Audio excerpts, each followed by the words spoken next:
Don't you dare.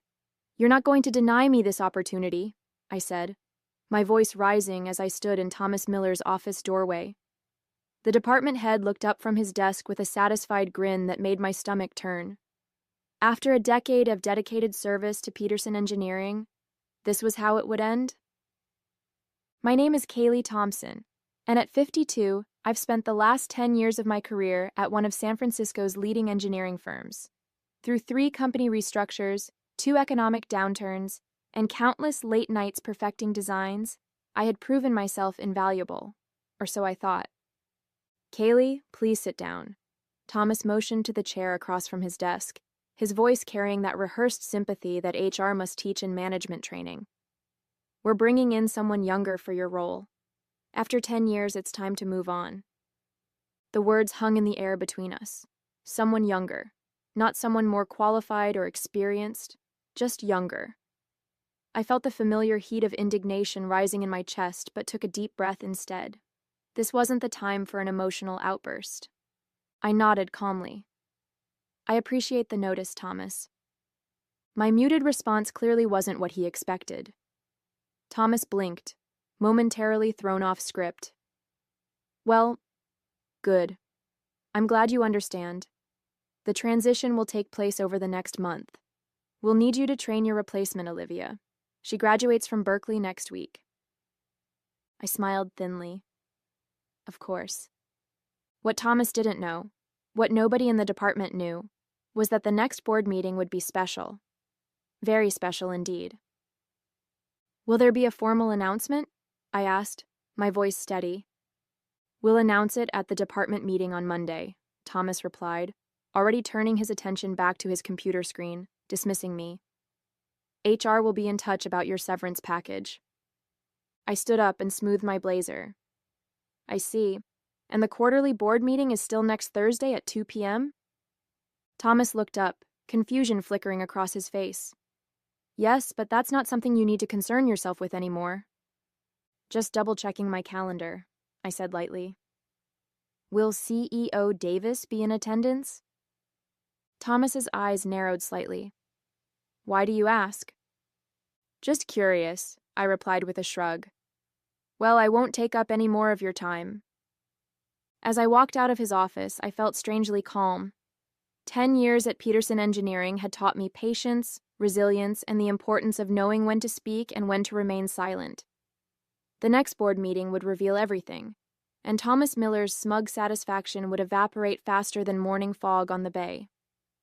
Some secrets were worth keeping, even when you were being shown the door. As I walked back to my desk, I couldn't help but smile at the irony of it all. 10 years of dedication reduced to a casual dismissal in a 15-minute meeting. Yet here I was, holding on to information that would completely flip the script. Everything okay? Asked Javier, my colleague from the adjacent cubicle. His eyes held genuine concern. He'd seen too many people walk that same path from Thomas's office, faces drawn with shock and disappointment. Never better, I replied, voice low enough to avoid attracting attention. Just the usual Friday drama. I hadn't told anyone about the private meeting with CEO Catherine Davis 3 weeks ago. It had been unexpected. A call directly to my personal cell on a Sunday afternoon while I was tending to my rooftop garden. Kaylee, we need to talk about your future at Peterson, Catherine had said, her normally formal tone relaxed and direct. Not at the office. Can you meet me at Bayview Cafe tomorrow at 7 a.m.? The memory of that morning was still vivid. Catherine had arrived early, securing a private corner table with a stunning view of the Golden Gate Bridge shrouded in morning mist. I'll get straight to the point, she'd said after we exchanged pleasantries. The board is restructuring our leadership approach. We've been watching your work on the Westlake project. Your innovative solutions saved us millions and impressed our biggest clients. I'd been preparing for bad news, not praise. Thank you, but we want you on the executive board, Catherine had continued, as our new chief operations officer. You understand both the technical and human elements of our business in a way nobody else does. The offer had been unexpected and overwhelming. A seat on the board, overseeing all operational aspects of Peterson Engineering, including Thomas's department. Why me? I'd asked, still processing the magnitude of the opportunity. Because you see what others miss, Catherine had replied simply. And because it's time we had someone at the table who remembers what it's like to be in the trenches. The secrecy had been Catherine's idea. The board vote is just a formality, but I need to manage the politics carefully. Some members, particularly those with connections to Thomas, might try to interfere if they knew beforehand. So I'd signed the contract with only Catherine and the company's legal counsel present. For 3 weeks, I'd attended early morning strategy sessions disguised as vendor meetings in my calendar. I'd reviewed confidential reports and helped draft a new operational framework after hours. All while Thomas plotted my removal. Back at my desk, I checked my phone. A message from Catherine. Contracts filed. Announcement prepared. Still on for Thursday. I texted back a single thumbs-up emoji. For the rest of the afternoon, I diligently worked on transition notes for my supposed replacement. Thomas passed by twice, looking pleased with himself each time. Let him enjoy this moment of perceived victory. The real revelation was just 6 days away. The weekend dragged on endlessly as I prepared for what would undoubtedly be the most consequential week of my career. On Monday morning, I arrived at the office early, dressed in the same professional attire I'd worn for years, nothing that would signal the impending change in my status. The department meeting was scheduled for 10 a.m. in the main conference room. I took my usual seat near the middle of the table, not too prominent, not too hidden. As engineers and project managers filtered in, the room buzzed with the usual Monday morning energy, conversations about weekend activities, project deadlines, and industry gossip. Thomas entered last, followed by a young woman I'd never seen before. She couldn't have been older than 23, with a nervous smile and wide eyes that took in the room with undisguised excitement. "Good morning, everyone," Thomas announced, clapping his hands together. "Before we dive into project updates, I have an important announcement." The room quieted immediately. Several of my colleagues glanced in my direction, sensing what was coming. I'd like to introduce Olivia Parker, who will be joining our team as senior design engineer. Over the next month, she'll be working closely with Kali, who will be leaving us to pursue other opportunities. There it was. The corporate euphemism for being pushed out. I kept my expression neutral as curious and sympathetic looks turned my way. "Kaylee has been with us for 10 years, Thomas continued, his tone suggesting he was bestowing a great honor upon me by acknowledging my service. "And we appreciate her contributions. Please make Olivia feel welcome as she transitions into this important role." Olivia gave a small wave. "I'm really excited to join the team. I've heard so many great things about Peterson Engineering." As the meeting progressed through project updates and quarterly targets, I noticed Thomas watching me carefully, perhaps expecting an outburst or sign of distress. Instead, I participated normally, offering insights on my current projects and volunteering to help with a challenging client issue. After the meeting, Olivia approached me tentatively. "Ms. Thompson, Thomas said you'd be showing me the ropes this week." "Of course," I replied, gesturing for her to follow me to my workspace. "And please, call me Kaylee." As we walked, I felt a pang of sympathy for Olivia. She was merely a pawn in Thomas's game, unaware of the complicated dynamics she'd stepped into. "First thing you should know," I said once we reached my desk, "is that engineering at Peterson is as much about politics as it is about technical skill." Olivia looked surprised by my frankness. I thought it would be more merit-based." I smiled. "It should be. Maybe someday it will be again." The next 3 days passed in a blur of knowledge transfer sessions, project handoffs, and careful documentation of my workflow. Through it all, I maintained my professional demeanor, giving Olivia every advantage I could without revealing my true circumstances. On Wednesday afternoon, Catherine called a company-wide meeting for Friday morning, the day after the board meeting. The email mentioned exciting organizational changes and new leadership announcements. Thomas read the message with a frown, clearly not privy to whatever Catherine had planned. Do you know what this is about? He asked me casually as he passed my desk. No idea, I lied smoothly. Perhaps they've finally found someone to fill that VP position that's been vacant. He nodded, satisfied with my ignorance, and walked away. Thursday was approaching rapidly, and with it, the moment of truth. Thursday morning arrived with a strange sense of calm washing over me. I'd prepared for this day meticulously, choosing my outfit with particular care.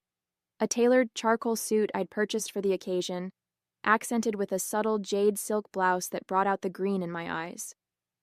It was an executive look, though no one would question it as being particularly out of character for me. I arrived at work to find my going-away party in full swing, a sad spread of supermarket cupcakes and lukewarm coffee in the break room. My colleagues had signed a card with generic well wishes and memories of projects we'd tackled together. I accepted their condolences with grace, playing my part in this corporate theater. "We'll miss you around here," said Javier, giving me an awkward side hug. "It won't be the same without your problem-solving magic." "Thank you," I replied, meaning it. Many of these people were genuine colleagues who had no part in Thomas's machinations. I'll miss this team too. Thomas stood at the edge of the gathering, checking his watch frequently.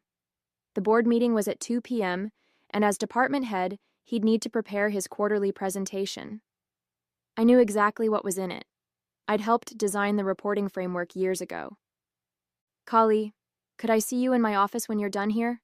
he asked, not waiting for an answer before walking away. 15 minutes later, I sat across from him, watching as he shuffled papers on his desk. "I wanted to thank you for handling this transition so professionally," he said without looking up. "It's refreshing considering your tenure with the company." The slight emphasis on tenure made it clear what he really meant: my age. It seemed the appropriate response, I replied evenly. Thomas finally met my eyes. "Your severance package is generous. 2 months' salary, plus your unused vacation time. The paperwork will be ready for your signature tomorrow." "I appreciate that." He leaned back in his chair, curiosity finally getting the better of him. "I have to ask, you've been surprisingly calm about all this. Did you see it coming?" I allowed myself a small, enigmatic smile. Let's just say I've learned to prepare for all contingencies in my time here. Thomas's expression hardened slightly. "Well, company needs evolve. Fresh perspectives become necessary. I'm sure you understand." "Completely," I agreed. "Change is inevitable in any organization. Sometimes it comes from unexpected directions." His eyes narrowed at my cryptic response, but before he could press further, his phone buzzed with a reminder. "I need to prepare for the board meeting." "Of course," I said, standing to leave. "Good luck with your presentation. I've always found the board to be quite attentive to details." As I walked out, I could feel his eyes on my back, a new uncertainty in his gaze. My calm acceptance had planted a seed of doubt, exactly as I'd intended. Back at my desk, I fielded a text from Catherine. "Conference room A, 1:30. Come through the executive entrance." I spent the next 2 hours meticulously organizing my desk, backing up personal files, and creating detailed instructions for Olivia. To anyone watching, I was simply being thorough before my departure. At 1:15, I picked up my leather portfolio and headed toward the restroom, a perfectly normal afternoon activity that wouldn't raise suspicions. Once out of sight from the engineering department, I changed course, taking the elevator to the top floor where senior executives had their offices. The executive suite had its own private entrance to the boardroom, a door that I had never had cause to use in my 10 years with the company. Until today. Catherine was waiting for me in the hallway, her normally serious face softened with anticipation. "Ready to make history?" she asked quietly. I took a deep breath, feeling the weight of the moment. "As ready as I'll ever be." "Perfect," she replied, checking her watch. "The other board members are already seated. Thomas will enter through the main door at exactly 2 p.m. Let's make sure we're in position before then." Together, we walked toward the executive entrance to Conference Room A, where everything was about to change. The boardroom of Peterson Engineering exuded power and tradition. 12 high-backed leather chairs surrounded an immense mahogany table that had witnessed decades of critical decisions. Floor-to-ceiling windows offered a panoramic view of San Francisco's skyline, a constant reminder of the heights to which the company had climbed. By 1:45 p.m., 10 board members were already seated, engaged in pre-meeting small talk.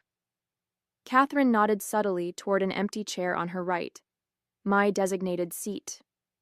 I felt a momentary flutter of nerves as I took my place, but it quickly subsided as several board members smiled in recognition. William Harrison, the 70-year-old chairman of the board, extended his hand. "Ms. Thompson, we're delighted to finally have you join us officially. Catherine has spoken highly of your operational insights." "Thank you, Mr. Harrison. I appreciate the opportunity," I replied, my voice steady despite the significance of the moment. For the next 10 minutes, I was introduced to each board member. Most knew me by reputation or from previous project presentations, but this interaction was different. I was now their peer, not a subordinate reporting up the chain. At precisely 2 p.m., the main door opened. Thomas entered, carrying his presentation materials and looking confident. He greeted several board members by name as he made his way around the table, placing copies of his report at each seat. Then his eyes landed on me. The change in his expression was subtle but unmistakable. Confusion, followed by disbelief, then rapidly shifting to alarm. "Kaylee? What are you doing here?" he asked, his voice pitched slightly higher than normal. Before I could respond, Catherine stood, commanding the room's attention. "Let's begin," she announced, gesturing for everyone to take their seats. "Before we move to department reports, I have an important announcement." Thomas remained standing, his gaze darting between Catherine and me, clearly trying to piece together what was happening. "Please take a seat, Thomas," Catherine directed, waiting until he complied before continuing. "As you all know, Peterson Engineering has been undergoing strategic restructuring to better position ourselves for the challenges ahead. After extensive evaluation, the executive committee and I have identified critical operational improvements needed across all departments." Thomas fidgeted with his pen, no longer looking at me. "To lead this effort," Catherine continued, "we required someone with deep institutional knowledge, proven technical expertise, and the ability to bridge divisions within our organization. I'm pleased to announce that Kaylee Thompson has accepted the position of Chief Operations Officer, effective immediately." A round of applause filled the room. Several board members nodded approvingly in my direction. As COO, Kaylee will oversee all operational aspects of the company, including engineering, production, supply chain, and quality assurance, Catherine explained, her voice clear and firm. All department heads will report directly to her, creating a more streamlined decision-making process. Thomas's face had drained of color. I wasn't aware of this reorganization," he stammered. "The decision was finalized 3 weeks ago," Catherine replied evenly, "on a need-to-know basis." William Harrison leaned forward. "Ms. Thompson's appointment was unanimously approved by the executive committee. Her first task will be conducting a comprehensive review of all departments, identifying inefficiencies and opportunities for growth."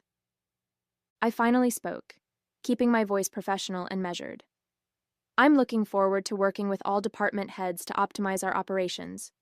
Everyone brings value to this organization, though sometimes it requires the right position to maximize that value." Thomas's eyes met mine, understanding the subtle message. His department was under my purview now. His decision to replace me would be subject to my review. "Now," Catherine said, masterfully moving the meeting forward, "let's proceed with the quarterly reports. Thomas, I believe you're first." Thomas stood on unsteady legs, fumbling with his presentation materials. The confident department head who had dismissed me days earlier was gone, replaced by a man suddenly questioning every decision that had led to this moment. "Before you begin," I interjected gently, I'd like to discuss the staffing changes you proposed earlier this week. Perhaps we should revisit some of those decisions." The silence that followed was profound. Thomas cleared his throat, a bead of sweat visible on his temple. "Perhaps we should discuss departmental staffing after the meeting," he suggested, his voice strained. "Actually," I replied, maintaining a neutral tone, "since it affects the quarterly projections you're about to present, we should address it now." I turned to the board. "Thomas has proposed replacing our senior design engineer, the position I held until today, with a recent graduate who has no industry experience." Several board members exchanged concerned glances. "The Westlake project is entering its most critical phase," I continued. "Changing key personnel now creates unnecessary risk to both timeline and budget." William Harrison frowned. "Is this accurate, Thomas?" "The Westlake contract represents 20% of our annual revenue." Thomas's presentation folder trembled slightly in his hands. "I believed fresh perspectives would benefit the team," he said, the words sounding hollow even to his own ears. "But obviously, with the new organizational structure, we can reassess." "Indeed," I agreed. "In fact, I've already spoken with Diana Ford about stepping into the role. Her 15 years of experience and familiarity with the Westlake specifications make her the logical choice." Catherine nodded approvingly. "Diana is an excellent engineer. I support this decision." The look of defeat on Thomas's face was unmistakable, but he managed to proceed with his quarterly report. His usually confident delivery was replaced by hesitation and frequent references to notes. When he finished, the questions from board members were pointed and occasionally critical, a stark contrast to the easy reception he typically enjoyed. As the meeting progressed through other departmental updates, I made careful notes and asked thoughtful questions that demonstrated my comprehensive understanding of the company's operations. By the time we reached new business items, the dynamic in the room had shifted palpably. Board members increasingly directed their questions to me, rather than Catherine or the department heads. Near the meeting's conclusion, Catherine introduced another agenda item. "As part of our restructuring, we'll be reviewing each department's age demographics and succession planning strategies. Recent data suggests our most innovative solutions have come from cross-generational collaboration." She displayed a slide showing productivity metrics across different age groups. "As you can see, teams with age diversity consistently outperform homogeneous groups. Kali will be leading an initiative to ensure we maintain healthy age distribution throughout the organization." I caught Thomas's eye across the table. "Experience and fresh perspectives both have value when properly integrated," I said. "I look forward to working with all department heads to optimize their team compositions." The meeting adjourned at 4:30 p.m.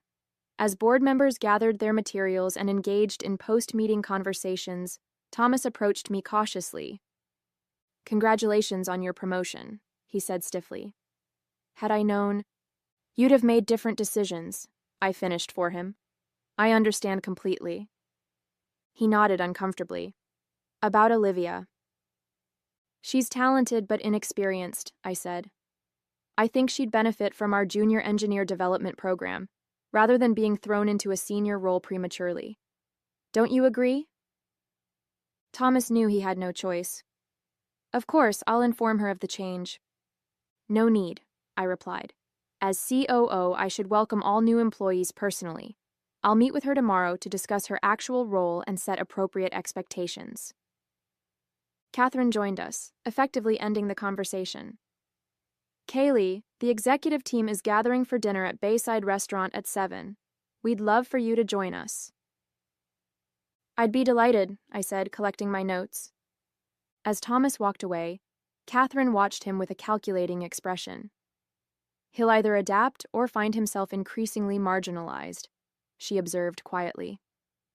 "Everyone eventually faces the consequences of their decisions," I replied. "Some sooner than others." The sun was setting over San Francisco Bay as I left the boardroom through the executive entrance. Not as a visitor this time, but as someone who belonged there.